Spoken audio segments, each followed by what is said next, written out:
One thing that we're going to talk about here is just data visualization, so making of those graphs.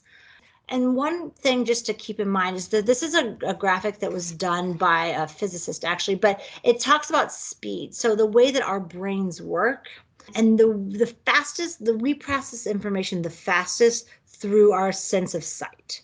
That's the big blue here. So the fastest internet for us, or the fastest way that we get information as people, is through our eyes.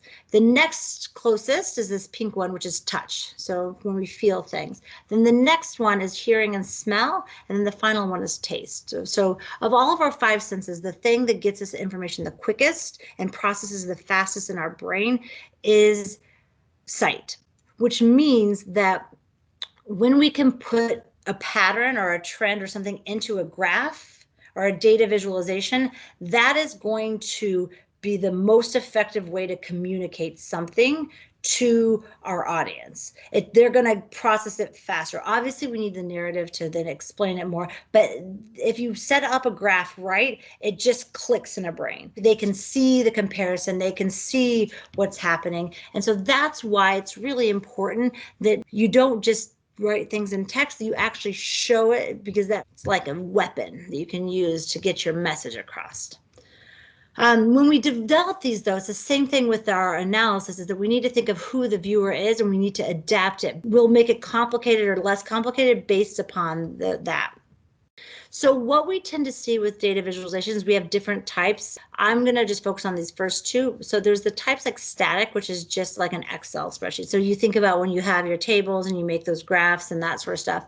Interactive data visualization is more like a Power BI or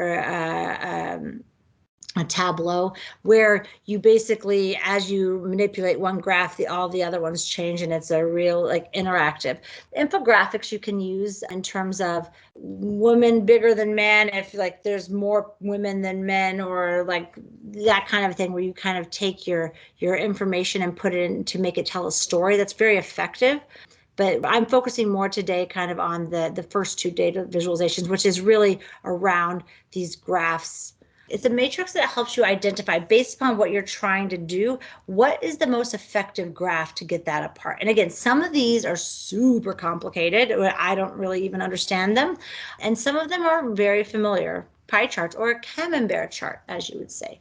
Depending upon what you're looking to do, I think one of the most common errors I see a lot of times is people using like a pie chart for something that has multiple different variables. And that's not, you only can use a pie chart for like a whole. Or so for things that have multiple different parts, you would need like a bar chart. And so this allows you to ask, what are you trying to show? Are you comparing? Are you doing a composition of a whole, a relationship, or a distribution? And then based upon that, like depending upon, do you have a whole bunch of data? Is it just a few categories? Like which of these graphs are going to be the most effective way to share your information? This can be a good tool to help you figure out which graph is going to be your best.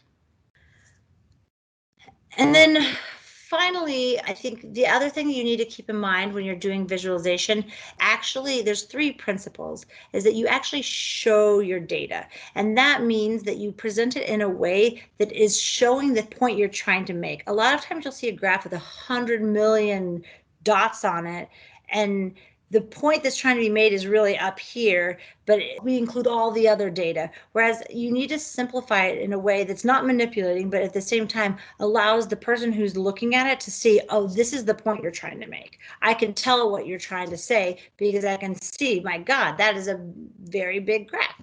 So you need to make sure that the way you set up your graph actually shows the point that you're trying to make. Again, you need to make sure that what you have in terms of the setup, so the graph bars, just really clear again, so you can see the pieces of information you're looking for. That can make that whole beauty of like how the site works and helps us get the message across. It loses it because people then have to start thinking, and no one wants to use their brain. Like they just want to be able to see things. And then the third one is the integrating text. So making sure that we label things so that people actually know what they're seeing, and so that they see the trend and then they see the words that go with it, so they know what that means. So these are the main things. So The tool that we have at our assets that really is a useful tool for us. So some of us will have Power BI. We're going to talk about that later. That'll be part of Dataport. We'll talk about that in a different session. But one of the tools that we all have is Excel. And I think we all use regular graphs, but I think one thing that we don't necessarily always use enough are pivot tables. There are tables that as the data changes, the table will change. I use it so much for analysis because as I'm walking through those steps, so I'm going to compare by age, and then I see that, and then I can change the table, then say, I wonder why that age, and then I put other factors, and it allows you to really manipulate and look at your data. But it's only really appropriate with certain types of data. When you've got horizontal data with headers on top and unique IDs, and luckily, this is the reason why I'm bringing up pivot tables is because this is really how a lot of our tables for the tools that we most often use are set up. So proGres exports to Excel like this. So there's headers, and then we have our proGres IDs. So you can use pivot tables with that. GBV-IMS does the same. CPIMS Plus does the same. So if you have data that's automatically set up like this, or if you've set up a table you can use pivot tables, and it really is a strong, strong tool that you're going to want to do for analysis. This is going to be stuff that's going to be really helpful for you for that type 2 through 4 analysis. So I wonder why, because it allows you to play with it in real time. And what it does is basically, if you have a table like this, so this is what I was talking about horizontal, these are our IDs, and these are the headers, and then each line is an individual unique case. If I was to highlight all of this data and create a pivot table, it's going to create a table here that's going to summarize then all of these different headers, and I then can basically look at every single different variable within this table.